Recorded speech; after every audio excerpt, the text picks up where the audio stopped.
Graça e paz, Deus abençoe, em nome de Jesus. Presta atenção nesta linda palavra, nesta linda mensagem de provisão, de bênção, de misericórdia do Senhor.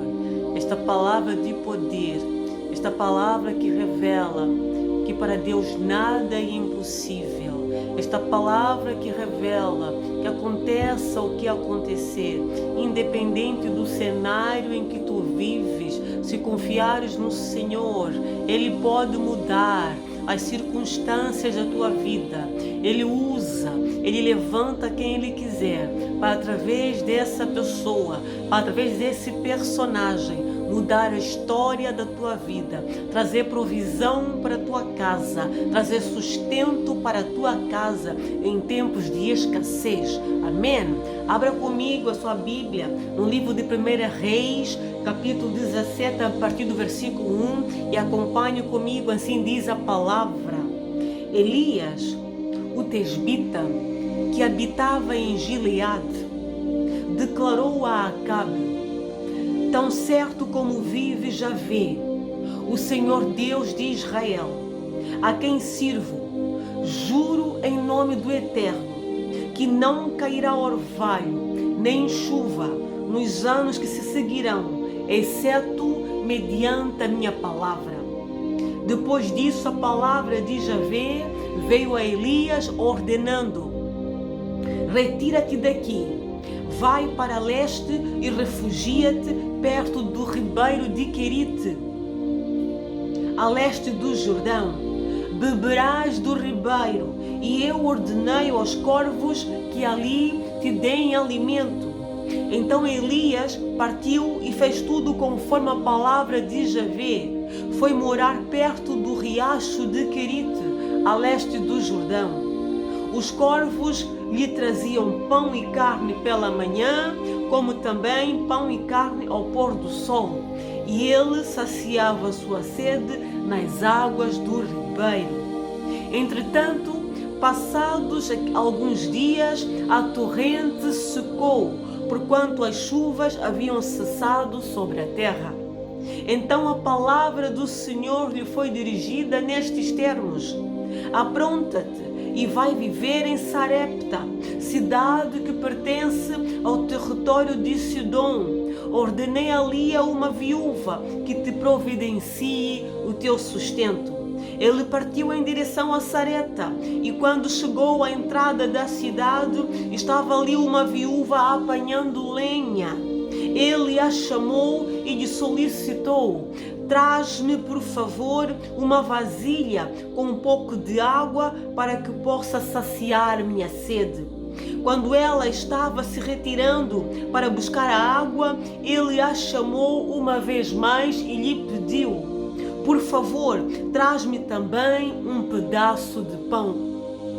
No entanto, ela replicou: tão certo como vive Javé, o Senhor teu Deus, juro por seu nome que não tenho um bolo sequer, senão tão somente um punhado de farinha numa vasilha e um pouco de azeite na botija. Estou, portanto, apanhando uns dos gravetos para levar para casa, a fim de poder preparar uma refeição para mim e para o meu filho, para que comamos e depois morramos. Elias, porém, lhe assegurou: não temas, vai, faze como disseste, mas primeiro faz para mim um bolo pequeno e traz aqui, depois o farás para ti e para teu filho.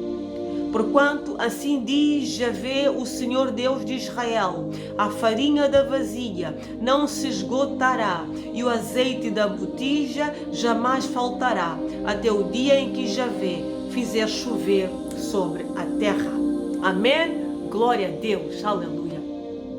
Esta palavra nos mostra o profeta Elias lançar uma profecia àquela terra cujo rei era o rei Acabe.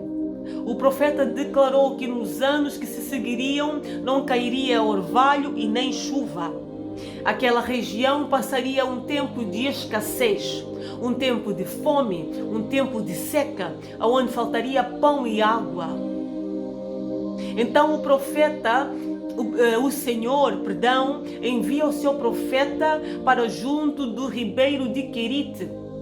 Para quê? Para ali o Senhor pudesse sustentar o seu profeta. Amém?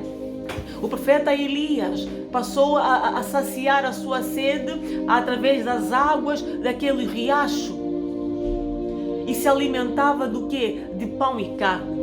Mas quem é que trazia para o profeta o pão e a carne que ele se alimentava? O Senhor revelou ao profeta, como vocês ouviram aqui na palavra, que ele ordenou aos corvos. O Senhor Deus, o Todo-Poderoso, deu ordem aos corvos para que fossem levar ao profeta pão e carne. O profeta Elias não resmungou. O profeta Elias não falou ao Senhor: "Ó Senhor, desde quando é que corvos alimentam alguém? Desde quando?" O profeta Elias simplesmente ouviu a voz do Senhor e obedeceu e fez conforme o Senhor o ordenou. Não questionou a ordem do Senhor, não questionou a instrução do Senhor. Por que ele não questionou? Porque ele depositava a sua confiança no Senhor. A intimidade do profeta com Deus era de tal maneira forte que o profeta jamais questionara alguma ordem do Senhor. Elias confiava no Senhor. Elias tinha intimidade com o Senhor. Então o Senhor sustentou o profeta Elias em tempo de escassez. O Senhor usou um personagem que muitos de nós hoje lê essa história e soa inacreditável, soa algo inédito. Como é que corvo pode levar pão e carne a alguém? Mas para Deus, conforme diz a palavra, nada é impossível. Nada é impossível para Deus. Ele usa quem Ele quer, o que Ele quer, como Ele quer e onde Ele quer. Muitos hoje não vivem o extraordinário do Senhor porque não depositam a sua confiança no Senhor. Muitos depositam a confiança nos homens, muitos depositam a confiança nas pessoas, muitos confiam até em si próprios, mas poucos são aqueles que depositam sua plena confiança no Senhor.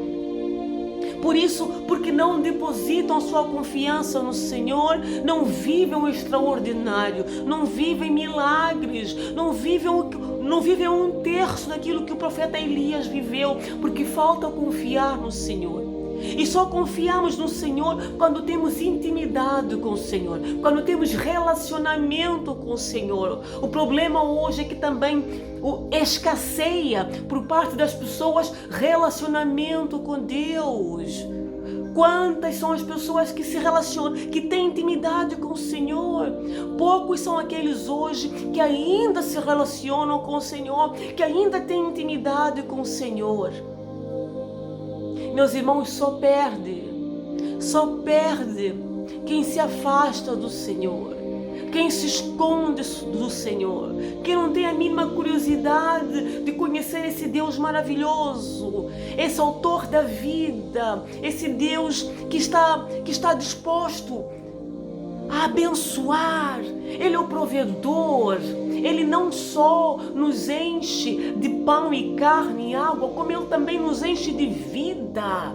Ele é o autor e consumador da nossa fé. Ele é o autor da vida. Ele é o Deus que quer alegrar os nossos corações, não somente trazendo provisão material, provisão financeira, mas também espiritual. Ele tem muito mais para nós. Ele tem o que, conforme diz a palavra, o que nossos olhos não viram, nem ouvidos ouviram. Mas para isso precisamos ter intimidade com o Senhor, precisamos relacionar com o Senhor, precisamos abrir o nosso coração e deixar Deus entrar, aleluia, porque Ele está ali a bater a porta, porque Ele quer fazer o extraordinário conosco, assim como fez com o profeta Elias. Em tempos de escassez, onde nada existia, onde tudo faltava, onde o orvalho deixou de cair, o Senhor lá estava, provendo para o seu servo. E vai dizer a palavra que aquela água do ribeiro que o profeta saciava a sua sede, aquela água secou. Então o Senhor manda o seu profeta ir até Sarepta. Agora vejam só, o Senhor envia o profeta Elias a uma região, meu Deus, uma região cujo Deus daquela região era Baal. O Senhor manda o profeta ir para uma região onde aquele povo, o povo dominante daquela região, era adorador de Baal. Irmãos, o Senhor não escolhe o lugar para nos abençoar. O Senhor não nos abençoa apenas no lugar onde estão os nossos irmãos em Cristo. Não, o Senhor também nos abençoa em terras cujo Deus não é o teu Deus. O Senhor também nos abençoa em terras ímpias. O Senhor também nos abençoa em terras pagãs, porque Ele é o dono de todas as coisas. Ele é o único Deus. Ele é o único Senhor. Não há outro Deus. Toda a terra, o universo pertence a Ele. Então Ele mandou o profeta Elias para aquela região cujo Deus daquela região era Baal. Mas na realidade o Deus daquela região nunca foi Baal, foi o Senhor dos exércitos. Então ele disse ao profeta: eu ordenei a uma pobre viúva para te sustentar. Vão pesquisar na Bíblia e vejam quem era essa pobre viúva. Essa viúva, a Bíblia nos vai mostrar que nem adoradora do Senhor ele era. As palavras dela revelaram isso mesmo, quando ela se dirige ao profeta: o Senhor teu Deus. Quando ele fala ao profeta, o Senhor teu Deus, ela deixa claramente que o Deus do profeta Elias não era o Deus dela. A viúva de Sarepta era uma pagã, mas o Senhor deu ordem a essa viúva para alimentar o seu servo, aleluia, para alimentar o profeta, aleluia. E essa viúva obedeceu ou não obedeceu às instruções do Senhor? Agora preste atenção, a Bíblia mais à frente nos vai revelar que aquela viúva, nessa obediência à voz do profeta, em fazer aquilo que o profeta ordenou, com o intuito de sustentar, de alimentar o profeta, essa viúva também é abençoada, porque como diz a palavra, pobre viúva, ela era pobre sim, ela tinha falta, ela vivia em pobreza, o que ela tinha era um punhado de farinha, conforme diz a palavra, e um pouco de azeite na botija. Mas porque ela atendeu à voz do profeta, porque ela fez conforme a ordem do profeta, aquela casa foi abençoada. Nunca mais, até que voltasse a chover, assim falou o profeta: não faltará farinha nem azeite nesta casa. Aquela mulher, aquela pobre mulher que esperava morrer depois de comer daquele punhado de farinha que ela tinha, ela agora vê a multiplicação, ela vê a provisão chegar à sua casa. Deus não faz acepção de pessoas. Deus escolheu abençoar aquela mulher, apesar dela não fazer parte do seu povo naquele tempo, apesar dela ser uma adoradora de Baal. Deus escolheu prover, Deus escolheu aquela casa. Meu Deus do céu, isso é tremendo. Deus escolheu uma ímpia, Deus escolheu uma pagã para trazer provisão naquela casa, para fazer milagre acontecer naquela casa. Deus assim entendeu, porque Ele é misericordioso. E por quê? Qual era o plano de Deus? Era para que os olhos daquela mulher se abrissem e visse que de fato o Deus do profeta era o Deus verdadeiro, era o Deus de milagre, era o Deus misericordioso, era o verdadeiro Deus. E assim aquela mulher reconheceu. Quando ela vê o milagre acontecer em sua casa, quando ela vê a multiplicação acontecer na sua casa, ela vai reconhecer que o Deus do profeta é o verdadeiro Deus. Mas não foi por causa da multiplicação que ela reconheceu o Deus do profeta Elias, porque o filho daquela mulher havia morrido de fome. Por que aquela criança morreu? Porque aquela mulher sentenciou isso mesmo com a sua própria boca. Quando o profeta pediu para que ela a sustentasse, quando ela falou que só tinha um punhado de farinha e um pouco de azeite na botija, ela falou que ela e o filho iriam comer daquele pouco que havia naquela casa e depois iriam morrer. Aquela mulher, com as suas palavras, trouxe a morte para aquela casa. Cuidado com as palavras que tu lanças da tua boca. Cuidado com o que a tua língua profere. A tua língua pode gerar morte como pode gerar vida. Então preste bem atenção. Aquela mulher trouxe a sentença de morte para a sua casa com a sua própria boca. Eu e o meu filho comeremos e depois morreremos. Assim como ela falou, assim aconteceu. Depois de comerem, depois de saciarem, o filho daquela mulher morreu.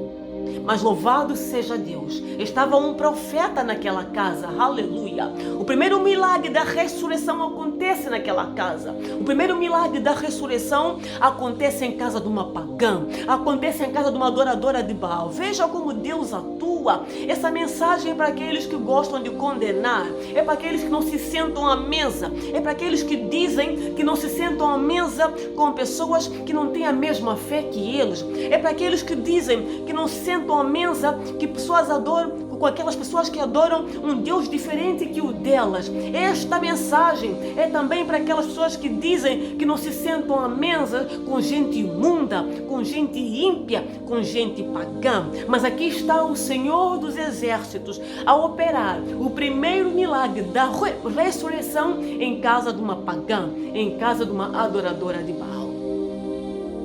E porque isto aconteceu em casa daquela mulher, aquela mulher reconheceu que de fato o Deus do profeta Elias era o Deus verdadeiro. Aquela mulher com a sua boca reconheceu a soberania do Deus de Israel. Reconheceu que o Deus de Israel era o verdadeiro Deus. Houve conversão naquela casa. Esse é o propósito de Deus. Com o seu amor, com o seu ato de amor, com a sua generosidade. Deus não acusou em momento algum aquela mulher. Ele não falou para o profeta Elias, vai para a casa da pagã, vai para a casa da adora de Baal. Não, vá para Serepta, ordenei a uma pobre viúva, assim falou o Senhor. Deus sustentou primeiro aquela mulher, operou milagre naquela casa. E todo esse gesto de amor, de misericórdia, de favor, de graça, fez com que os olhos daquela mulher se abrissem e visse realmente que há um Deus verdadeiro, há um Deus que ama. Houve transformação naquela casa, houve vida naquela casa, aleluia. Houve regeneração naquela casa, houve salvação naquela casa, aleluia. Então aprendamos com o Senhor, é com palavras de amor, com atitudes de amor, de generosidade, de graça, de favor, de paz, que há transformações, que transformações acontecem, que mudanças acontecem, que outros conseguem ver Deus através desse tipo de ações de paz, de amor, de misericórdia, de generosidade. Amém? Deus te abençoe.